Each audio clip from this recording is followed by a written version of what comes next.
বিভাজনের রাজনীতি করে এবার ওয়াকফ আইন মানল মমতার সরকার।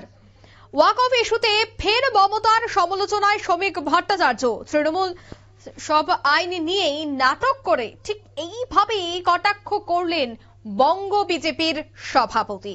কি বললেন বঙ্গ বিজেপির রাজ্য সভাপতি শ্রমিক ভট্টাচার্য এই বিষয়ে শোনাবো একবার। কেন্দ্রীয় আইন সবই মেনে নেয়।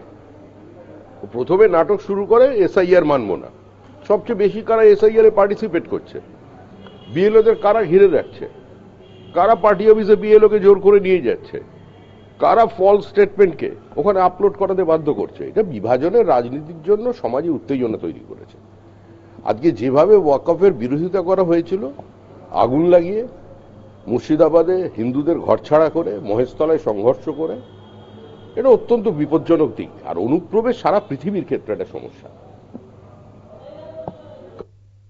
আপনারা শুনলেন শ্রমিক ভট্টাচার্য ঠিক কি বললেন। তিনি একেবারে কটাক্ষ করলেন তৃণমূলের দিকে। তিনি বললেন তৃণমূল সব আইন নিয়েই প্রথমে নাটক করে, তারপর কেন্দ্রের সমস্ত আইন, সমস্ত বিল তারা মেনে নেন। ঠিক এইভাবেই কটাক্ষ করেছেন তিনি। নিয়ে নিচ্ছি ছোট্ট একটি বিজ্ঞাপন বিরতির সঙ্গে থাকুন।